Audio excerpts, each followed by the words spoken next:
그럼 두 기자가 준비한 자세한 소식을 듣기 전에 먼저 뉴스메타의 키보드 차트를 보면서 시장의 전반적인 상황부터 살펴보도록 하겠습니다. 네, 시장 전체의 흐름을 보여주는 키보드 토탈 라인 차트부터 확인해 보도록 하겠습니다.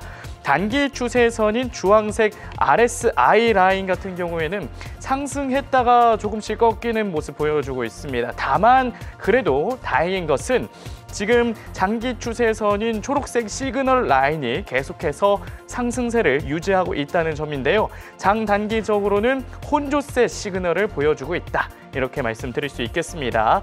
다음은 비트코인의 시가총액 점유율을 뜻하는 비트코인 도미넌스 확인해 보도록 하겠습니다. 현재 58.7%입니다. 어제 방송할 때만 해도 59.02%였는데 하락한 모습을 보여주고 있죠. 비트코인의 점유율이 줄어들고 있다라는 모습 보이고 있고요. 다음으로는 USDT의 시가총액 점유율을 보여주는 테더 도미넌스는 5.84%입니다. 어제 5.87%보다 하락한 모습입니다. 암호화폐 상승세 유지할 수 있는 힘이 이 테더 도미넌스가 6% 아래에 있기 때문이라는 점도 참고해 주시고요. 네, 다음으로 중장기적 관점으로 암호화폐 시장에 점수를 주는 키포인트 스코어 확인해 보도록 하겠습니다. 41.1%로 어제 방송 시보다는 하락했지만 중장기적으로 미약하지만 상승 전망을 보이고 있다는 점 참고하시기 바랍니다. 네, 반면 단기적 관점의 라이브 키포인트 스코어는 3.08%입니다. 어제보다는 상승했지만 단기적 관점으로는 횡보가 계속해서 예상이 된다라는 점 이렇게 보시면 될 것 같습니다. 네, 이렇게 해서 뉴스메타의 키보드 차트를 통해 암호화폐 시장의 전체적인 흐름을 살펴봤습니다. 전해드린 내용은요, 매매 시 참고용으로 활용하시고 투자 판단은 신중하게 하시길 바랍니다. 네, 이제 주요 코인의 시황을 자세히 알아보도록 하겠습니다. 먼저 비트코인부터 살펴보도록 하겠습니다. 강 기자. 네, 이 비트코인 93,000달러를 돌파를 했습니다. 화요일 V자 반등 후 쭉 상승하다가 횡보 중인데요. 하지만 이 전고점 대비 아직은 25% 정도 빠진 상황이잖아요. 이 상황에서 타격을 많이 입은 건 아무래도 주가가 상당히 빠진 비트코인 트레저리 기업 이 스트래티지 때문이 아니겠습니까? 이 스트래티지를 놓고 JP모건의 견제와 이중적인 태도를 이슈로 좀 가져오셨다고요? 예, 그 주식시장에서도 어느 한 단일 종목의 물량을 누가 잡느냐에 따라서 뭐 세력이라고 합니다만은 뭐 이런 주식의 향방이나 뭐 그런 부분들이 크게 좌우받지 않습니까? 네, 암호화폐 고래처럼. 네, 그렇습니다. 네. 이런 비슷한 그런 이제 헤게모니 싸움을 이제 비트코인 안에서 좀 살펴볼 수 있는 그런 대목이 나와서요. 네, 한번 보려고 하는 것이 세계적인 투자은행인 JP모건이 비트코인 매입을 주도해온 미국 기업 스트래티지, 옛날 마이크로 스트래티지입니다. 스트래티지로부터 헤게모니를 그런 뺏어오려는 그런 모습입니다. 뭐 대표적인 사례가 이제 JP모건이 블랙록의 그런 비트코인 현물 ETF인 IBIT를 기초자산으로 하는 시장 연동증권의 예비가격 책정서를 미국 증권거래위원회 SEC에 제출한 것입니다. 예, 상품 설명서에 따르면은 2026년 12월 21일까지 ETF 한 주의 종가가 콜가치 이상일 경우에는 JP모건이 투자 원금과 이제 16% 수익률에 해당하는 프리미엄을 지급하고 콜을 하는데, 근데 이 콜이 이루어지지 않으면은 2028년 12월 15일 기준으로 펀드 수익률의 1.5배를 곱한 액수를 지급하는 구조라는 겁니다. 예, JP모건은 이 잠재적 수익률을 이제 상한선이 없는 것이라고도 명명을 했는데요. 또 이제 이제 도표를 보시면은 이제 마이너스 40%까지 이제 펀드 가치가 하락을 해도 이제 원금을 지급하는 어떤 배리어도 설정을 했거든요. 이제 투자자들이 되게 혹하지 않겠습니까? 네, 어떤 이제 레버리지 상품 같은 그런 구조를 하고 있으니까요. 이제 근데 비트코인 투자자들이 이제 좀 반발하는 지점은 JP모건이 잠잠히 있다가 스트래티지가 이렇게 이제 주식시장에서 비트코인 가지면서 같이 상승할 수 있다는 선례를 만들었는데 그런 판을 다 만들어 놓은 이제 스트래티지에 견제구를 던지는 모습을 이제 보여준다. 판을 다 깔아놨는데 JP모건이 지금 뭔가 홀랑 잡수는 그런 모습, 그런 모습이 연출되고 있다. 그렇게 인식을 하고 있어요, 투자자분들은. 네, 그래서 이제 이런 상승 출시 발표한 점을 해서 뭐 SNS 활동하는 비트코인 투자자들은 JP모건이 스트래티지 주식 70만 주도 매도를 했고 네. 뭐 레버리지 투자에 필요한 증거금 유진 주권도 50% 95%로 대폭 상향을 했고 네. 뭐 스트래티지가 MSCI 지수에 편출되면은 최대 88억 달러의 자금 유출이 발생할 수 있다는 내용의 보고서를 뭐 지난달 발표했거든요. 이게 다 네. 연속선상으로 이루어진 어떤 일련의 모습들 뭐 물론 투자은행으로서 네. 어떤 그런 이제 투심에 대해서 뭐 이제 뭐 이렇게 정보를 제공하는 거라고 볼 수 있는데 어떻게 보면은 어떻게 직접적인 하방 압력을 가하는 그런 모습이라고도 좀 볼 수가 있잖아요. 그렇죠. 특히 네. 이 JP모건이 MSCI 지수에서 이 스트래티지가 편출되면 최대 88억 달러의 자금 유출이 발생할 수 있다는 리포트를 내놓는 순간 주가가 밀릴 거 아니에요. 아, 그렇죠. 세계적인 그런 은행이 이렇게 하니까요. 네. 뭐 일각에서는 공매도도 직접 했다고 하는데 아, 진짜요? 근데 이건 공시상에서는 확인된 바가 없고 약간 네. 그 투자자분들이 그렇게 격해서 막 공매도 친 거 아니냐 뭐 이렇게 얘기도 하거든요. 네. 아무튼 그런 얘기도 있고요. 뭐 모건 스탠리 캐피털 인터내셔널이 뭐 총자산의 50% 이상을 디지털 자산으로 보유한 기업을 이제 지수에서 제외하는 방안에 대해서도 이제 전문가 의견을 수렴하는 그런 모습이 있고 네. 뭐 스트래티지에 대한 월가의 어떤 견제가 좀 본격화됐다 이런 평가가 나옵니다. 다분히 좀 JP모건이 의도적으로 보이긴 합니다. 아, 네. 일련의 흐름들이 이렇게 나타나고 있으니까요. 네. 비트코인 옹호론자들은 JP모건이 마이크 셀러가 개척한 비트코인 트레저리 시장을 뺏어가려고 한다. 스트래티지를 제거하고 자신들의 상품을 팔려고 하는 전형적인 월가의 포식자 전략이다. 이렇게 비판을 이제 내놓는데요. 네. 뭐 일각 이제 애널리스트들은 뭐 과거 비트코인을 이제 제이미 다이먼 JP모건 회장이 사기라고 이제 프라우드라고 폄하했는데 이젠 직접 선수로 뛰기 시작을 해가지고 네. 스트래티지의 강제 청산을 유동하고 저가의 물량을 매집해서 뭐 그런 노림수가 아니냐 뭐 이런 해석도 나오고 있어. 되게 칼 대 칼이 부딪힌 어떤 그쵸. 팽팽한 그런 모습들인 거죠. 네. 네, 스트래티지가 이제 비트코인을 무기한 보유하겠다 뭐 이렇게 주장을 해왔는데 네. 네, 최근에 퐁레 CEO가 회사의 한 말을 보면은 회사의 순자산 가치 대비 시가총액 비율이 1배 미만으로 하락을 하면은 비트코인을 팔 수도 있다고 한 점이 이제 좀 방어력을 노출시켰다는 그런 평가가 나옵니다. 네. 뭐 14억 달러의 이제 예비비를 비축해서 향후 21개월간의 배당금을 충당할 수 있다고 이렇게 얘기는 했지만은 그런 월가의 어떤 지속적인 견제를 이겨낼 수 있을까는 미지수로 보입니다. 이 JP모건과 스트래티지의 전쟁,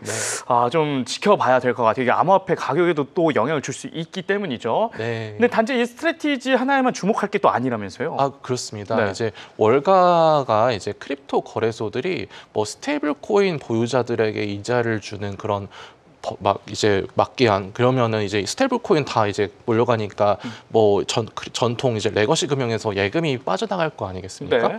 뭐 그걸 막기 위한 로비전도 좀 벌인 바가 있습니다. 이제 그런 예금이 좀 빠져나갈 수 있으니까요. 네. 그래서 이제 골드만삭스랑 뱅크 오브 아메리카 등의 좀 9대 글로벌 은행은 뭐 지난 10월에 뭐 G7 통화 연동된 스테이블 코인 공동 개발 프로젝트를 출범하기로도 했는데요. 네. 네, 뭐 글로벌 신용평가사인 스탠다드 앤드 푸어스는 세계에서 가장 큰 스테이블 코인인 테더에 대한信用 등급을 가장 낮은 5등급으로도 하향을 했습니다.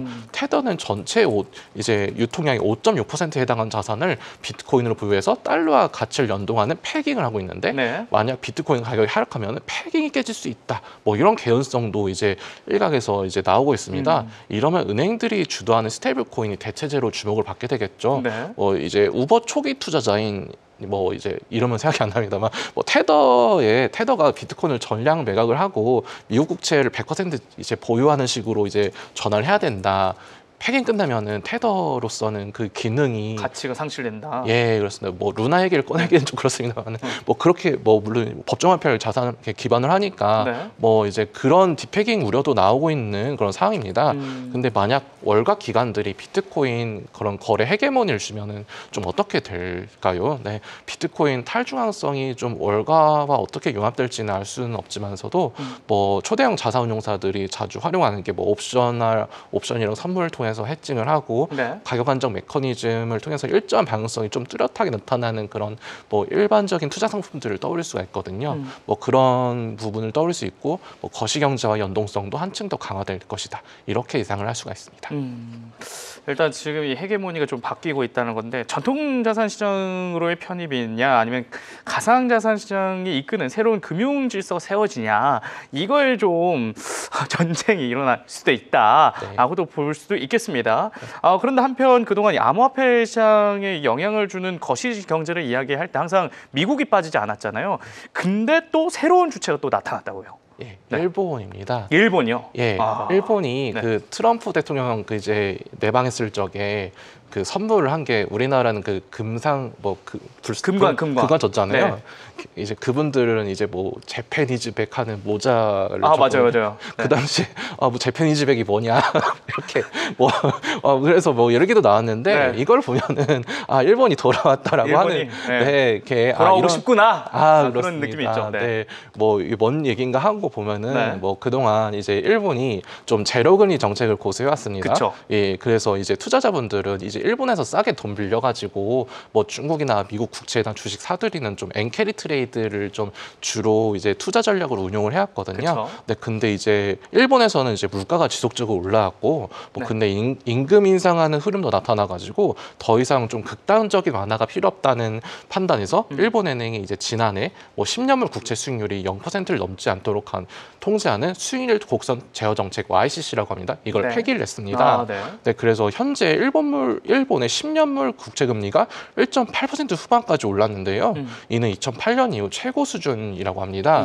다카이치 정부는 이제 총 18조엔 규모의 추가 예산을 편성해서 생활 안정, 물가 대응, 방위력, 외교력 강화 등에 투입을 할 계획인데요. 어떤 막대한 그런 국가 부채와 구조적 인플레이션을 감안하면은 장단기 금리가 완만하게 상승할 것이라는 그런 전망이 좀 우세합니다. 네, 근데 일본은행의 금리 인상 가능성이 커지면서 지난해 8월 5일 엔캐리 트레이드 청산 론에서 블랙 먼데이가 발생한 적이 있잖아요. 그때 시장이 정말 암호화폐 그리고 뭐 미장, 국내장 다 엄청 꺾였었잖아요. 저도 그때 생각만 하면은 이거 한국장이 이렇게 뭐 두 자릿수까지 갈 수 있구나. 그러니까요. 기억이 생생한데요. 사이드카 막 발동하고. 그렇습니다. 그렇습니다. 그래서 그런 일각의 우려가 아무래도 그렇게 PTSD적인 게 크니까 일각의 우려도 나오는데, 근데 이제 다만 일본은행이 좀 적극 재정을 지향하는 다카시 정부로서는 이렇게 아무튼 채권 발행해서 더 많이 확장 재정해야 되는데 금리 올리면은 빚 더 늘어나고 뭐 그렇잖아요. 그래서 어쨌든 뭐 중앙은행이지만 뭐 총재의 좀 이해를 좀 구하기는 해야 된다라는 거죠. 뭐 그런 이해를 받아야 되고 뭐 그런 국가 부채가 이 GDP 대비해서는 260% 이상이거든요. 그래서 점진적인 인상 기조가 이제 이어질 수밖에 없다 해서 어떤 급격한 엔캐리 청산 가능성은 좀 제한적이다 이런 분석도 있습니다. 뭐 트럼프 대통령이 좀 강력하게 대미 좀 투자 정책을 펴고 있고 뭐 이제 기준금리 인하 뭐 이제 미국에서 이루어지고 있고 뭐 연준의장도 아마 뭐 자기가 원하는 사람으로 금방 케빈 해스시 유력하죠. 거의 내정을 한 그런 부분인데, 그래서 이런 빅테크들의 어떤 장기적 상승 기대감도 좀 현존을 하고 있거든요. 그래서 이런 엔캐리 청산 어떤 이 위험을 미국 정식 호재가 조금 압도하는 그런 흐름도 있을 수 있다. 이런 분석도 나옵니다. 일본 금리 인상으로 인해서 좀 유동성이 제약이 될 수는 있긴 있지만 그래도 미국이라는 나라가 아주 잘 지금 버텨주고 있고 유동성을 풀려고 하고 있기 때문에 이 시장이 그렇게까지 밀리지 않을 것이다. 이렇게 말씀을 또 해주셨습니다. 자, 주 기자. 화요일에 이 방송에서 93,000달러 돌파가 굉장히 중요하다고 했는데 정확히 93,000달러 넘었습니다. 상승 동력의 한 축으로 작용할 수 있었던 거래의 흐름이 분명히 있어서 그렇겠는데 온체인 데이터에서의 이 비트코인 흐름 살펴주시죠. 네, 온체인상에서의 흐름들 조금 포착을 해보도록 하겠습니다. 간밤에도 비트코인 92,000에서 4,000달러 사이에 박스권 횡보를 계속해서 이어가 줬는데요.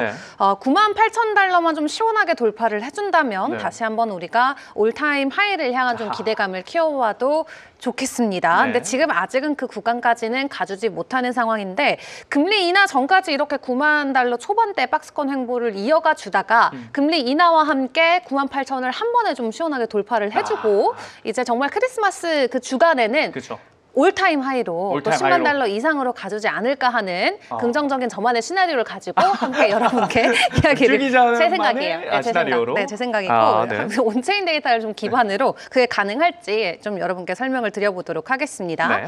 자, 일단 비트코인에서 또 중요하게 우리가 봐야 되는 지표 중에 하나가 이 액티브 어드레스라는 주소입니다. 네. 한마디로 얼마나 많은 계좌가 현재 액티브 돼 있나, 활성화돼 있나를 네. 보는 건데요. 지금 이 활성화 주소가 의외로 14개월 내 최저치까지 내려간 상황입니다. 그래요? 그러니까 계좌를 열어놓고 아무런 이체를 만들지 않으면 이제 이게 죽은 계좌로 인식이 됩니다. 네. 그래서 단기간 안에 얼마나 이게 액티브가 됐는지를 체크하는 건데 네. 이게 7일 평균으로 봤을 때 한 78만 5천 개 정도의 계좌가 액티브가 된 상태예요. 네. 근데 작년의 고점 기준으로 봤을 때 그 해당 계좌 수가 110만 개를 돌파했던 시기도 있었거든요. 네. 그러니까 그때 대비해서 거진 한 7, 80%좀 감소돼 있는 수치로 우리가 생각을 해볼 수가 있겠습니다. 그만큼 투자자들이 지금 뭐 아무것도 좀 안 하고 있다 행동을 이렇게 안 하고 있는 거죠. 볼 수 있군요. 네, 가만히 사놓고 꼭 저 같은 분들이 많으신 것 같아요. 저는 네. 이번 급등과 급락장에도 가만히 딱 똥 이너피스 사는 산이요 맞습니다. 물은 물이요. 네, 아무것도 하지 않고 네. 지켜만 봤거든요. 그러니까 저 같은 사람들이 많으면 이제 이 주소가 떨어지는 거예요. 근데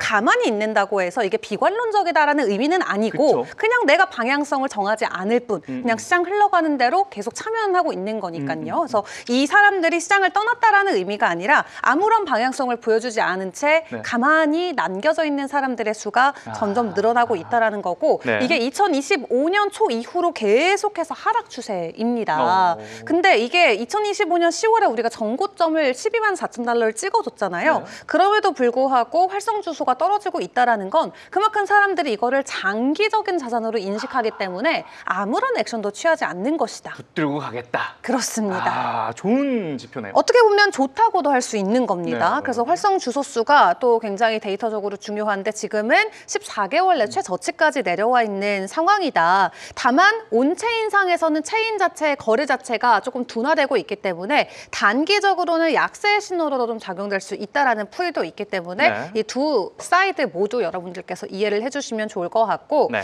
그리고 코인베이스 프리미엄 지표가 또 굉장히 중요합니다. 늘 설명드리지만 이제 코인베이스는 기관들의 돈 그리고 바이낸스는 리테일의 돈 이렇게 우리가 나눠서 생각을 하잖아요. 얼마 전에 한 2주 정도 됐던 것 같아요. 코인베이스 이 프리미엄이 역프리미엄으로 돌아가서 음수로 들어가서 네. 이 기관들이 말 그대로 완전 손실권에도 매도를 하고 있는 상황이다 설명을 드린 적이 있는데 네. 드디어 이 지수가 플러스로 전환이 됐습니다. 그래서 기관들이 다시 저점에서 매집해서 추가적으로 계속해서 이 점수를 올려주고 있는 것으로 보여지고 있고요. 12월, 10월 내내 조정기가 나와서 기관들의 자금이 주춤하는 모습이 보였지만 네. 최근에 다시 한번 비트코인이 9만 달러 재탈환에 성공을 해주면서 기관 쪽에서 또 강력한 이 매수 흐름들이 포착이 되고 있습니다. 플러스 여기에 뱅가드에서 어제 설명드렸던 네, 암호화폐 뱅가드. ETF 이제 허용하겠다라는 내용이 있었고 관심도 없던 관심을 넘어서 네. 반대론자들이 그렇죠. 반대론자들이 이제는 아예 관심 허용을 있어요. 해주겠다라고 입장을 철회하는 그런 모습을 보여주면서 네. 기대감이 높아지고 있고 그리고 찰스 슈왑 같은 경우는 아예 내년에 비트코인과 이더리움 거래를 지원하겠다라는 내용까지 공개를 했습니다. 네. 그래서 지금 이렇게 기존 월가에서 기존 트레이드파이에 몰려 있었던 자금들이 시장에 들어올 것이라는 기대감이 커지고 있고 뱅가드 같은 경우도 세계 2위 자산운용사거든요. 그쵸. 블랙락 다음에 뱅가드인데 네. 뱅가드가 암호화폐 사기다 하다가 아니야. 너희가 원하니까 우리는 너희를 위해서 준비했어. 이제 이렇게 된 거고. 찰스 슈왑 줄게 이제. 그렇죠. 찰스 슈왑 같은 경우도 이 운용 규모로만 놓고 봤을 때 12조 달러의 운용 자금을 보여주고 있습니다. 네. 암호화폐 전체 시가총액이 보통 3조 달러에서 4조 달러 이제 비트코인 가격에 따라서 왔다 갔다 하긴 하는데 전체 자산 운용이 비트코인의 거의 10배에 달하는 자산 운용사인데요. 네. 여기에서도 이제 비트코인과 이더리움의 ETF 거래 지원을 내년부터 본격적으로 해주기로 했고 있고 일본 쪽에서도 이제 ETF 승인 가능성이 나오는데 사실 일본 쪽에 이 효과가 상당할 것으로 시장은 좀 기대를 하고 있습니다. 그래요? 네, 일본 같은 경우는 이 투자 신탁 규모가 뭐 한국이랑 사실 비교도 안 돼요. 그들은 워낙 금융 선진국이었고 우리나라 대비해서도 훨씬 앞서가 있는 국가였잖아요. 그리고 일본 시장의 특성상 리테일 쪽에 펀드 자금이 한 번 들어오면은 무조건 장기전이래요. 일본 분들도 그 신중하고 좀 그런 이미지 있으시잖아요. 좀 장인 정신도 있고. 있죠. 우리는 불나방. 우리는 여기로 갔다가 저기로 갔다가 이기는 편, 내 편. 약간 이런 느낌이라면 일본을 일단 한 번 넣으면은 절대 안 빼고. 안 빼고. 다시. 이구조. 오네가이 이제 이렇게 이런 느낌으로. 네, 그래서 좀 장기적인. 애니메이션 좀 많이 보셨나 봐요. 멘트가 살아 있었어요. 좀 일본 애니메이션 이런 거 좋아하긴 합니다. 네, 그래서 한 번 들으면 장기적으로 흐르기 때문에 시장에서도 일본의 ETF 허용 소식이 어떻게 보면 미국에서 승인됐을 때만큼 파급적인 효과를 가지고 올 수 있다라는 분석이 나오고 있습니다.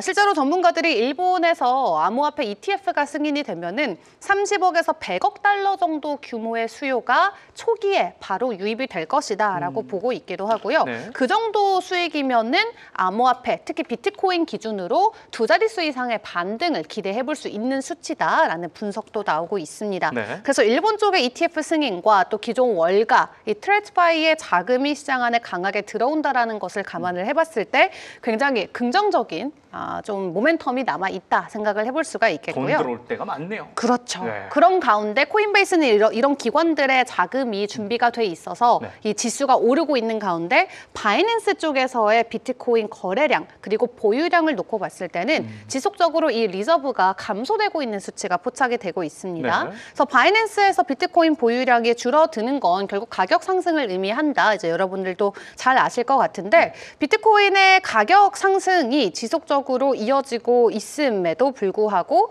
비트코인을 팔기 위한 주체들이 아니라 비트코인을 나는 매도하지 않겠다. 내가 개인적으로 커스터디 하겠다라고 생각하고 바이낸스에서 물량을 개인 지갑으로 이체하는 지갑들이 계속해서 증가하고 있는 상황입니다. 개인 지갑 더 안전하기 때문에. 그렇습니다. 사실 거래소들도 이 해킹의 또 위험이 있기 때문에 좀 고액으로 거래하시는 좀 자산가 분들께서는 보통 셀프 지갑을 가지고 계셔서 아예 자체적으로 좀 운영하는 그런 모습도 보여주시곤 하는데요. 지금 바이낸스에서도 지속적으로 리저브 물량에 조금 급격하게 줄어드는 모습이 나오면서 어쨌든 거래소의 보유량이 감소한다는 거는 공급 쇼크를 불러일으킬 수가 있고 중장기적으로는 상승에 대한 기대감으로 우리가 연결해서 생각을 해볼 수가 있겠습니다. 자, 그래서 바이낸스 안에서도 보유량이 계속해서 줄어들고 있는 긍정적인 이슈와 함께 지금 어제 오늘 나오고 있는 비트코인의 이 상승이 진짜로 반등의 상승인지 아니면 가짜 돌파인지 불트랩인지 좀 의견이 나뉘고 있는 상황입니다. 비트코인이 거의 6% 가까이 하루 만에 반등을 해줬는데 이게 올해 5번째로 높았던 일간 기준 수익률이거든요. 그래서 우리가 올해 초 그리고 10월까지 사실 분위기 굉장히 좋았죠. 암호화폐도. 근데 그것들을 다 감안을 해봤을 때 어제 겪었었던 반등이 5번째로 높았던 수익률인데 다만 94,000을 찍고 바로 93,000까지 내려오는 모습을 보였지만 92,000의 바닥은 또 지켜주고 있는 그런 모습을 보여주고 있어요. 그래서 이를 관련해서 비트유닉스에서는 이건 사실 가짜 돌파할 가능성이 크다라는 주장을 좀 내걸고 있습니다. 왜냐하면 우리가 93,000달러를 돌파해줬지만 바로 94,000 찍고 지금 다시 내려온 상황이잖아요. 단기적으로 이 구간에서 혼란이 지속될 수 있다라는 좀 관점을 보여주고 있는 상황인데 이 가짜 돌파로 우리가 해석을 할 수밖에 없는 건 그 93,000달러 구간대가 조금 매물대가 많이 몰려있는 구간이라서 쉽게 돌파하기가 어려운 구간인데 거기서 힘을 받아주지 못했다라는 주장과 함께 추가 좀 하락에 대한 가능성을 제시를 하고 있습니다. 그래서 핵심 지지 구간이 이제 다음으로 보여지는 게 9만에서 91,000달러 사이인데요. 지금은 92,000달러를 간밤에 지켜줬기 때문에 9만 달러 아래로만 추가 하락을 하지 않는다면 그래도 단기적으로 지속적인 상승 추세를 우리가 기다려봐도 괜찮을 것 같습니다. 그리고 오더북 쪽의 상황도 함께 좀 체크를 해봐야 될 것 같은데 지금 연초 때 보여줬던 그 저점 부근까지 비트코인 가격이 내려와 있는 상황에서 지속적인 가격대 제시험이 이루어지고 있습니다. 다만 고래들의 매수와 함께 이 호가창도 긍정적으로 중심으로 거래량이 증가되고 있는 모습이 나오면서 반등 동력이 조금씩 펼쳐지고 있는 상황인데요. 다만 여기서 중요한 건 지금 8만 달러 초중반의 아주 두꺼운 유동성 매수벽이 있어서 이 8만 달러 초중반까지는 무조건 강한 지지가 나올 수가 있기 때문에 그 안에서의 단기 조정은 오히려 상승으로 가기 위한 약간 발판으로 생각을 해도 된다라는 분석들이 있습니다. 그래서 우리가 이 최근에 있었던 장기 투자자들의 이 평균 목표가인 98,000달러를 다시 한번 재돌파를 해준다면 또 올타임 하이까지 갈 수 있는 상승 동력이 나와줄 수 있기 때문에 해당 부분들 여러분들도 잘 체크를 해보시면서 투자 이어가시면 좋겠습니다. 네, 이렇게 해서 비트코인의 온체인 데이터 확인해 봤습니다. 다음은 이더리움 살펴봐야겠죠. 이더리움 역시 3,000달러를 가뿐히 좀 넘겼습니다. 3,000달러 넘기면서 현재는 3,194달러 선에 거래가 되고 있는데요. 앞서 비트코인 트레저리 기업으로 스트래티지를 얘기를 했는데 이더리움 같은 경우는 대표적인 트레저리 기업으로 비트마인이 있죠. 근데 이 비트마인과 관련된 이슈를 또 가져오셨다면서요? 네, 좀 통일감 있는 이슈인데요. 그렇죠. DAT 기업들. 네, 그렇습니다. 뭐 앞서 언급한 대로 좀 스트래티지가 이제 월가의 견제를 받으면서 이제 이더리움 이제 트레저리 기업들에 대한 수급도 좀 다소 영향을 받는 그런 모양새인데요. 코인텔레그래프가 비트와이즈 데이터를 인용한 보도에 따르면은 이제 디지털 자산 재무 기업들 DAT들은 뭐 지난 11월에 37만 이더리움만 구매를 했는데 이는 지난 8월 최고치인 뭐 197만 이더리움 대비해서 81%나 이제 감소를 한 수치입니다. 뭐 비트와이즈의 맥스 셰넌 현임 연구원은 이제 공급이 일정하게 유지되는 가운데 트레저리 기업들의 매입이 계속 감소를 할 경우에는 이더리움에 대한 어떤 구조적인 수요가 사라질 것이고 뭐 대안이 더 많이 등장함에 따라서 뭐 동일한 자본 풀로는 좀 수요를 유지를 할 수가 없을 것이다. 이런 경고를 했습니다. 그래서 이제 월가 전략가인 톰리가 이끄는 비트마인은 뭐 계속해서 이더리움을 매입을 하고는 있는데요. 뭐 크립토컨트의 애널리스트인 마르툰에 따르면은 월간 및 주간 거래량은 감소세입니다. 그래서 이제 구매자 풀이 좁아지고 있다는 점은 DAT 모델에 대한 지속 가능성에 좀 우려를 낳는 요인입니다. 뭐 이더리움 시세에 따라서 뭐 이제 하락에 따라서 트레저리 기업들은 이제 수백만 달러 규모의 어떤 미실현 손실을 입고 있다는 추산이 나오는데요. 뭐 그래서 이제 톰리 비트마인 회장은 최근 CNBC 인터뷰에서 크립토 시장의 매도 압력이 지난 10월 11일 트럼프 대통령이 중국산 반도체에 100% 관세를 부과한다는 갑작스러운 발표로 자산 가격이 급락을 해서 뭐 손상을 입은 복수의 시장 조성자 메이커들의 기인을 한다고 밝혔습니다. 그는 이들 중 일부는 자산 부채표에 공백이 생겨서 자금 보충이 필요하다. 이에 따라서 보유 자산을 축소하고 뭐 거래량 감소, 토큰 매각 등으로 좀 이제 대응을 하고 있다 이렇게 설명을 했습니다. 근데 이제 비트코인의 월가의 영향력이 커지고 있다고 보면은 이더리움은 좀 중국발 자본의 접근이 확대되는 모양새도 좀 주목을 할 만한데요. 중국 자본이 이더리움 들어오고 있다고요? 예, 그 하나하나 이것도 일련의 좀 움직임들이 나타나는 모습이거든요. 지난 8월에 뭐 선전 푸텐 인베스트먼트 홀딩스라는 기업이 이제 이더리움을 기반으로 하는 뭐 실물 자산 토큰 RWA라고 하죠. 그걸 발행을 해서 홍콩에서 7억 달러를 모은 바가 있습니다. 그래요? 그래서 비트마인도 보면은 최근 이제 조나단 베이츠의 후임 CEO로 뭐 치창 씨라는 분이 임명이 됐거든요. 근데 이분은 이제 홍콩에 본사를 둔 HSBC 이제 은행에서 이제 10년간 근무를 한 이력이 있어요.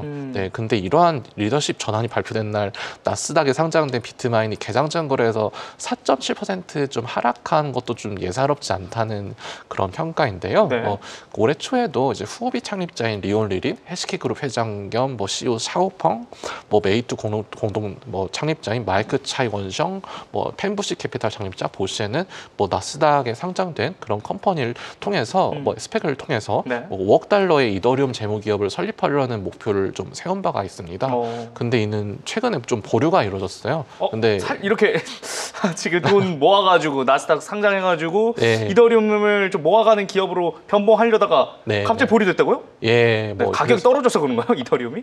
2억 달러를 이제 그래서 반환을 했다고 하는데 뭐 이유가 좀 분분합니다. 홍콩 규제 당국이 이런 트레저리 모델을 좀 수용하지 않았다라는 그런 얘기도 있고요. 아무래도 거기는 조금 강의하라고 하면은 그렇죠. 중국과 관련된 그런 네. 얘기가 있고요. 이제 11월에 아까 그 사건 이후에 약세장과 어떤 DAT 기업의 주가 하락이 좀 연관됐다라는 그런 해석도 있습니다. 그렇죠. 근데 이 중에 메이투는 이제 상황이 개선되면은 그 그룹이 계획을 재검토할 수 있다고 밝혔는데요. 네. 이는 다시 상승장이 되면은 이제 이더리움에 대한 중국 자본의 어떤 참여가 확대될 것이다.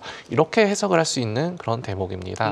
확실히 중국 당국이 규제가 있을 수도 있었겠지만 10월 10일 당시에 대규모 청산이 나타나면서 이더리움 가격이 밀렸기 때문에 DAT 기업들이 벌벌 떨었잖아요. 맞습니다. 그래서 좀 이 홍콩 관련된 이 기업이 좀 그렇죠. 이 나스닥 상장을 보류했을 것이다 라고도 볼 수도 있겠네요. 그렇습니다. 한편에 이제 이더리움의 좀 올해 좀 두 번째 주요 업그레이드인 후사카가 드디어 이제 수요일 오후 9시 한 50분쯤에 이더리움 메인넷에 공식적으로 적용이 됐습니다. 적용이 됐군요. 예, 그렇습니다. 되게 좋은 내용입니다. 거래 속도가 빨라지고, 그래서 NFT 가격이 낮아지고, 디파이 거래 비용이 약 40에서 60% 감소할 것으로 예상이 된다고 합니다. 특히 디파 시장에서 일드 파밍, 이자 농사라고 하죠. 그렇게 또 농사를 하는 투자자가 좀 수혜를 볼 것으로 전망이 되고 있습니다. 이로 인해서 기관 채택이 증가하고 솔라나와 아발란체 등 좀 경쟁 체인들이 좀에 대해서 확장성 경쟁에서도 우위를 확보할 수 있고, 그래서 레이어 2 이런 이제 이더리움을 베이스로 한 이제 이 레이어 2의 생태계 성장이 기대가 됩니다. 네, 좋습니다. 이렇게 해서 이더리움의 후사카 업그레이드가 적용이 됐다는 소식 전해드렸는데요. 밖에 지금 눈이 굉장히 많이 온다고 해요. 그래서 웰커미 분들 저희 방송 보시면서 퇴근하시는 분들 많으실 텐데 안전 운전하시고 또 집 가시는데 조심히 가시길 바라겠습니다. 자, 이렇게 해서 기관들이 좋아하는 이더리움. 하지만 최근 오랜 고래들이 매도하는 모습이 좀 포착되긴 했잖아요. 주 기자, 현재 온체인 데이터상에서 이더리움의 거래 흐름 어떻습니까? 네, 확실히 이 후사카 업그레이드가 단기적으로도 일단은 조금 발판이 되어주는 모습인 것 같아요. 이더리움 간밤에도 5% 넘게 홀로 상승을 하면서 비트코인보다 더 높은 상승률을 보여주고 있고요. 3,200달러까지 일단은 가격 되돌림을 보여주고 있는 상황입니다. 자, 온체인적으로도 긍정적인 이슈들 계속 전해지고 있습니다.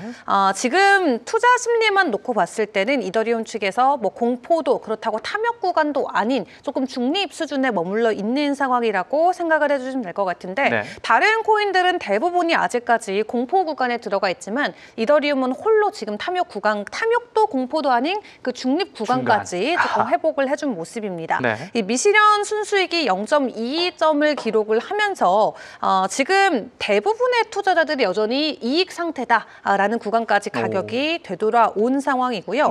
특히 6월에서 8월에는 굉장히 높은 미실현 구간에 들어가 있었어서 강한 이익 구간이기 때문에 투자 심리는 긍정적이지만 언제쯤 좀 투매 현상이 나올 수 있는 단계였다면 지금은 급락 이후에 다시 가격 반등이 자연스럽게 나와주면서 굉장히 좀 건강한 시장의 심리가 형성이 되고 있다라고 설명을 드려야 될 것 같습니다. 그리고 간밤에 이더리움 쪽으로 이제 그 현물 ETF도 다 긍정적인 유입량이 기록이 됐었는데 이더리움의 ETF를 지원하는 5개 운용사에서 마이너스 없이 모두가 플러스 순유입을 기록을 했고요. 또 지난 하루 동안 무기한 선물 강제 청산 규모를 놓고 봤을 때 이더리움 쪽의 청산 규모가 숏 비중이 83%로 숏이 대부분 청산 당하는 모습이 나오면서 네, 그렇습니다. 그러면서 좀 긍정적으로 투자 심리가 좀 살아나고 있는 상황입니다. 그런 가운데 파생 쪽의 데이터를 놓고 보더라도 콜옵션이 급증하고 있는 상황인데 이 상승에 대한 강한 베팅이 나오고 있습니다. 이더리움 가격 아직 3,000달러대를 지나가고 있지만 지금 투자자들께서는 6,500달러의 콜 옵션을 지속적으로 늘리고 있는 상황이고요. 지금 대리빗의 거래소 안에서 콜옵션 OI를 놓고 봤을 때 6,500달러에 몰려있는 자금이 거의 최대 규모까지 지금 찍힐 정도로 강한 상승을 놓고 많은 투자자분들께서 수요를 굉장히 집중시키고 있는 모습으로 보여지고 있습니다. 2배 아니에요? 가격에 비해서? 2배 이상이죠. 그쵸. 네, 지금 구간에서 2배 이상이고 그 아래 5,500, 4,000달러까지도 콜 베팅이 계속해서 몰리면서 파생 상품 쪽에서의 트레이더들은 이더리움 더 올라간다라는 것을 좀 강하게 베팅을 하고 있는 상황입니다. 또 이러다 청산하면 어쩌려고? 이러다가 이제 또 누가 말 한마디 잘못하면 그 한마디로 이제 또 청산 당할 수도 있죠.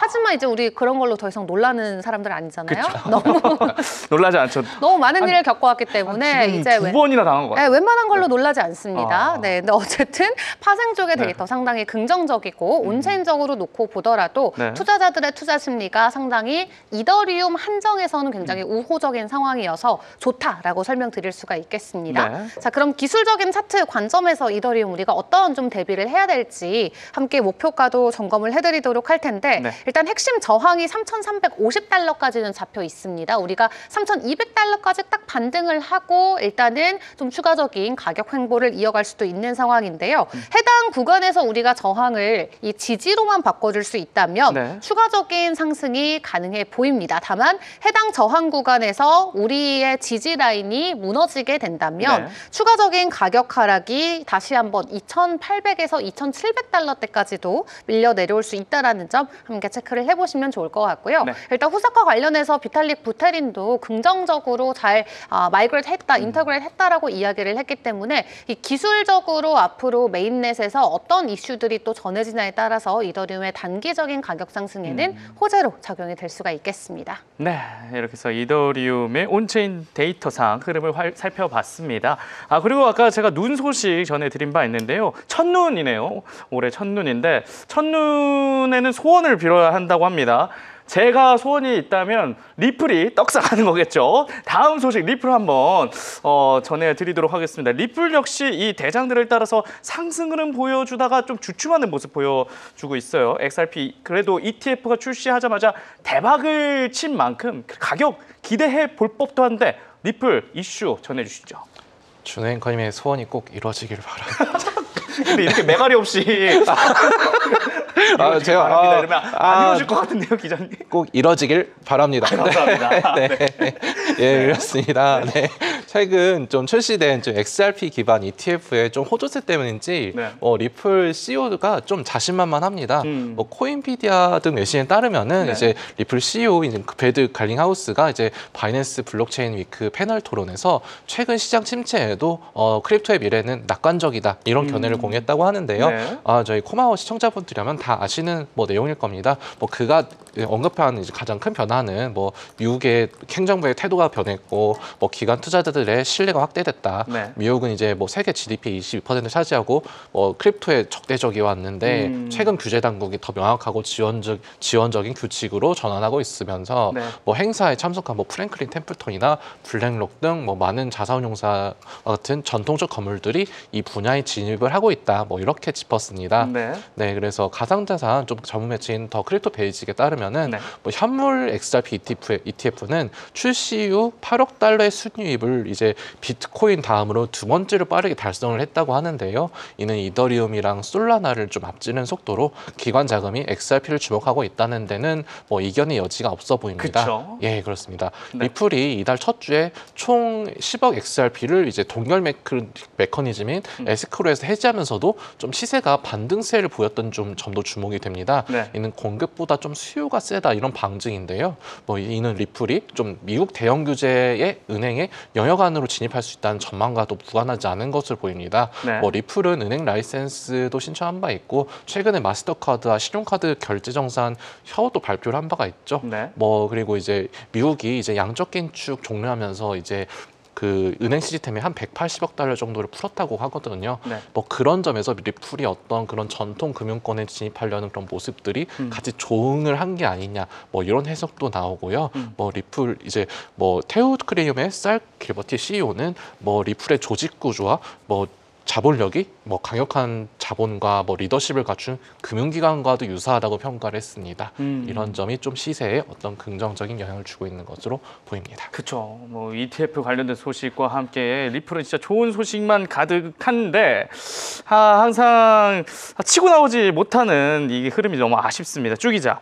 이 리플 XRP 온체인 데이터 상에서는 어떤 흐름 보여주고 있습니까? 네, 온체인 상에서는 그래도 좀 폭발적인 네트워크 유동성이 포착이 되면서 긍정적인 수치가 나오고 있기는 합니다. 지금 지표 중에 이제 벨로시티라고 해가지고 자산이 네트워크에서 얼마나 좀 빠르게 이동하고 있는지, 거래되고 있는지를 보여주는 지표가 있거든요. 근데 이 벨로시티가 올해 최고치까지 지금 올라간 상황입니다. 0.0324까지 올라갔는데 한마디로 많은 분들께서 아주 적극적으로 거래를 하고 지갑 이체를 하고 사용하고 있다라는 뜻으로 풀이를 해보시면 될 것 같고 사람들이 적극적으로 거래를 하고 있기 때문에 유동 속도가 빠르게 증가되면서 거래량이 계속해서 올라갈 수가 있잖아요. 그렇다면 더 많은 분들도 시야에 노출이 될 수가 있게 되고 그렇다면 추가적으로 또 매매 대상이 될 수도 있습니다. 그래서 이런 데이터를 놓고 봤을 때는 이 리플 레저 속도가 지속적으로 증가가 되는 부분은 굉장히 긍정적인 데이터로 생각을 해볼 수가 있겠고 다만 이 파생 상품 쪽에서 숏 심리가 좀 강화되고 있는 부분은 우리가 우려할 점으로 생각을 해봐야 될 수도 있습니다. 단기적으로 1.9달러까지의 가격 하락이 나올 수 있기 때문에 지금 리플의 단기 상단을 잘 지켜주는지에 대한 여부가 굉장히 중요할 것으로 보여지는데요. 최근에 비트코인과 이더리움의 강한 반등에도 불구하고 사실 리플은 홀로 좀 하락하고 있는 모습입니다. 주간 단위로 이더리움이 5% 넘게 올라주고 있는데 리플 같은 경우는 주간 단위로 대략 1.6% 정도 반대로 하락하는 모습이 포착이 되고 있습니다. 현재 2.17달러를 지나가고 있는 상황인데요. 차트적인 관점에서 놓고 보더라도 일단은 좀 추가 하락에 대한 가능성을 열어두고 단기적으로는 지켜봐야 된다는 관점도 있습니다.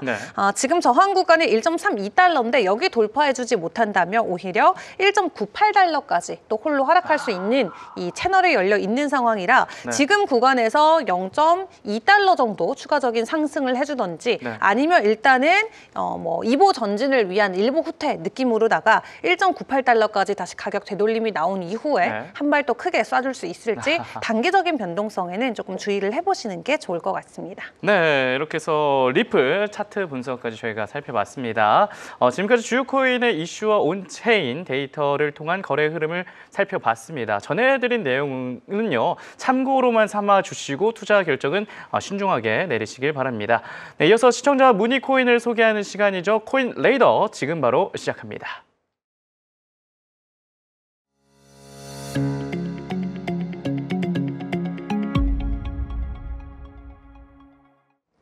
네, 오늘 코인 레이더에서 소개할 코인은 애청자 우리 땅비니 님이 요청한 칠리즈입니다. 한 3번 정도, 4번 정도 칠리즈에 대해서 언급을 해 주셨는데 하나로 45원에 거래되고 있는 칠리즈입니다. 칠리즈 어떤 이슈 있었나요?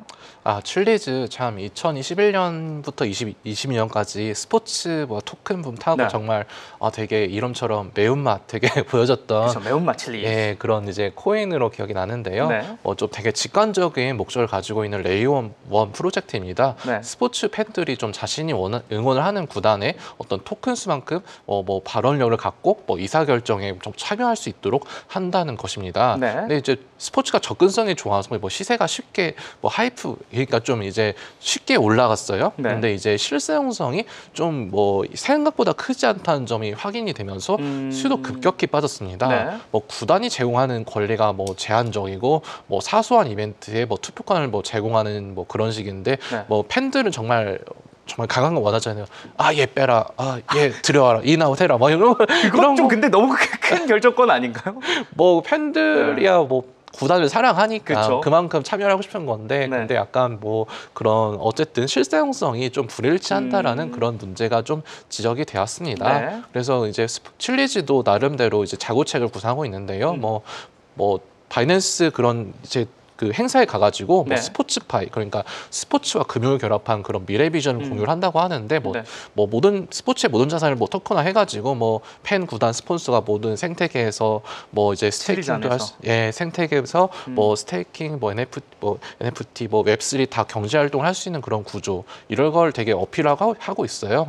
그래서 성격상 좀 e스포츠랑 좀 궁합이 좀 더 맞는다고 볼 수 있는데 세계적인 스포츠 팀인 닌자스 인 파자마스, 오지 이런 이런 지분을 차례로 인수를 하고 있거든요. 네. 뭐 실제 특정한 스포츠 영역에서 칠리즈가 어떤 유의미한 실상 사례를 만들지 않으면은 뭐 확산이 되거나 좀 관심을 얻기는 좀 상대적으로 어렵다라는 이런 분석이 나옵니다. 네, 칠리즈가 진짜 더욱더 각광을 받기 위해서는 아까 강 기자님 말씀해 주신 것처럼 좀 이 선수 빼라, 넣어라, 뭐 이 정도의 대규모 이벤트가 아니면 좀 각광을 받기 어렵지 않을까 싶기도 한데요. 주 기자. 온체인 데이터 상에서 칠리즈 어떻게 움직이고 있습니까? 네, 사실 칠리즈 온체인이 거의 없는 또 코인이기 때문에 차트적인 네. 풀이만 좀 여러분께 설명을 드려야 될 것 같습니다. 네. 작년이 아니죠. 2021년 사이클 때 사실 엄청난 성장을 보여줬다가 지금은 전고점 대비해서 마이너스 96%까지 내려와 있는 상황입니다. 사실 이 친구들이 이제 NFT랑 묶여가지고 그 당시에 엄청난 좀 열풍을 불러일으켰었는데 NFT 시장도 지금 죽어 있는 상태잖아요. 그쵸. 그러다 보니까 좀 이런 팬심을 이용한 뭔가 리워드 형태의 토큰들이나 NFT들이 굉장히 좀 부진한 상황을 계속해서 이어가고 있는 상황입니다. 네. 그래서 단기적으로만 놓고 보더라도 가격적인 관점이 크게 이렇다 할 만한 어떤 제시안을 준 전문가들이 없더라고요. 네. 다만 우리가 지지랑 저항 구간을 좀 잘 체크해서 단기적인 변동성을 계속 노려봐야 될 것 같은데 이평선으로요? 네, 그래도 주간 단위로 좀 5% 정도 좀 반등이 나와주고 있어서 이 전문가가 내놓았던 저항 구간 위에 지금 가격이 이미 올라와 있는 상황이거든요. 네. 그럼 저항을 지지로 잘 만들어줄 수만 있다면 이 상승 채널에 대한 기대감으로 생각을 해보고 단기 반등도 함께 기다려보셔도 좋을 것 같습니다. 네. 이렇게 해서 애청자 땅비니님께서 신청해 주신 칠리즈 코인 저희 살펴봤고요. 이어서 소개할 코인도 시청자가 요청한 코인입니다. 도지코인인데 도지코인 같은 경우에는 ETF 출시 소식을 전해드렸는데 첫날 유입이 거의 없었다고요? 이유는 또 뭐 어떤 소식이 있습니까? 네, 도지코인 좀 살펴보면요, 좀 그런 전망이나 분석도 약간 이제 도지코인이 정말 우리나라 이런 알트나 민코인 그런 이슈를 다 빨아들이는 때가 있었는데 그렇죠. 좀 세월이 부상합니다. 테슬라와 일론 머스크가 엮이면서 화성 가자 이게 도지코인이었잖아요. 예, 머스크가 사실상 뭐 리딩을 했다고 볼 수 있는데 뭐 이제 크립토 분석 플랫폼인 뭐 알트코인 벡터는 뭐 한때 시장을 주도했던 민코인들이 지금 현재 내러티브, 그러니까 서사 그리고 성장 동력을 모두 잃은 상태다 이렇게 진단을 내렸습니다. 뭐 그레이스케일이 출시한 도지코인 현물 ETF는 상장 첫날 순유입이 0달러를 기록했고 출시 첫 주 누적 순유입액도 216만 달러에 그쳐서 블룸버그 인텔리전스의 예상치인 1200만 달러를 밑돌았는데요. 이는 결국은 그 앞서 말씀드린 그런 머스크의 어떤 그런 주도력이 좀 희석된 부분 그런 게 있습니다. 그 일론 머스크가 트럼프 행정부에서 정부 효율부를 이제 주도했죠. 그 약칭으로 도지인데, 근데 약자로 도지를 발표한 날에 15% 이제 이게 불기둥을 형성했거든요. 뭐 정부랑 또 엮이는 것도 아닌가 막 이런 기대도 있었고 도지코인이 도지와 연관이 있으니까요. 네, 그때 항상 뭐 그때 그거 도지도 하입이 됐는데 근데 현재 트럼프 행정부에서 그 부서가 사라졌죠. 폐지됐어요. 그래서 머스크가 이제 여러 가지 올해 좀 뭐 이제 트럼프 행정부에서 뭐 재무장관이랑도 직접 이렇게 스파링 싸우고 거의 싸웠죠. 싸우고 트럼프 대통령하고도 직접 싸우기도 했고요. 정말 뭐 그래서 뭐 모양 좋게 머스크가 참 고생이 많았어 막 이렇게 뭐 그렇게 좋게 내보냈는데 참 그 나온 뉴스들 보면은 좀 그렇게 트럼프 행정부에서 나온 모양새가 좀 좋지는 않았고 그래서 이제 그런 머스크가 현재 이제 테슬라 주주들한테 난 테슬라 운영에 집중을 하겠어 이렇게 발표를 했죠. 그래서 이게 제가 지금 왜 호흡이 힘드냐면 제가 테슬라 한때 강성 주주였는데 이때만 생각하면 참 머리가 아프긴 합니다. 근데 도지도 머리가 아픈 거죠. 상당한 변동성을 겪으셨으리라 예상이 되는데요. 그래서 이제 도지코인의 그런 민적 성격을 주도했던 머스크가 좀 진지해졌어요. 진지해졌고 그래서 이제 크립토 시장도 성숙해졌죠. 그래서 실체가 있는 프로젝트에 투자하는 흐름이 강화되고 있어서 어떤 도지코인이 그런 내러티브를 이는 것이다. 뭐 이런 평가가 나오는 것인데요. 경제 매체인 머틀리플은 도지는 도지코인과 그러니까 그 혁신부가 뭐 도지코인과 공식적인 연계가 없었고 뭐 기관은 해체됐기 때문에 올해 도지코인이 56% 하락한 것은 놀라운 일이 아니다. 이런 평가를 내렸습니다.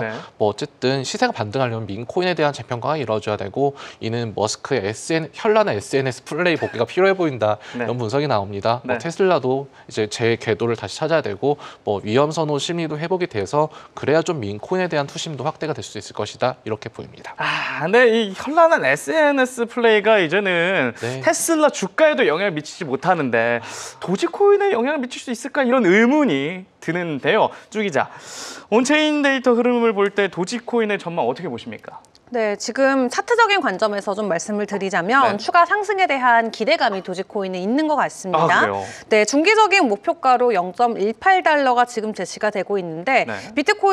도지코인이 0.15달러에서 지금 거래가 되고 있는 상황이거든요. 네. 그래서 지금 구간 대비해서도 추가적인 상승이 나올 수 있는 구간에 진입해 있다라는 분석이 나오고 있어서 단기적인 반등에 대한 기대감을 갖고 해당 종목도 지켜보시는 게 좋을 것 같습니다. 네. 도지코인 올해 안에 10달러 간다라는 맞아요. 올 초에 전문가들의 분석이 굉장히 많았었는데 네. 10달러는 무슨 지금 1달러도 못 가고 있는 게 현실이어가지고 0.18달러라도 단기 목표가, 단기 저항 구간에 어서 도달해줬으면 좋겠다라는 마음일 뿐입니다. 네, 10달러면 100배인데 안 되겠네요. 안 될 것 같아요. 네. 네. 좋습니다. 이렇게 해서 이은주, 강승혁 기자가 준비한 소식 모두 전해드렸습니다. 참 흐름을 파악하기 쉽지 않은 암호화폐 시장이죠. 매일 코마워와 함께 하시면 시장에 영향을 주는 이슈들을 체크해 나가실 수 있습니다. 그럼 조금씩 인사이트가 확장되지 않을까 싶은데요. 저희도 열심히 소식 전해드리도록 노력하겠습니다.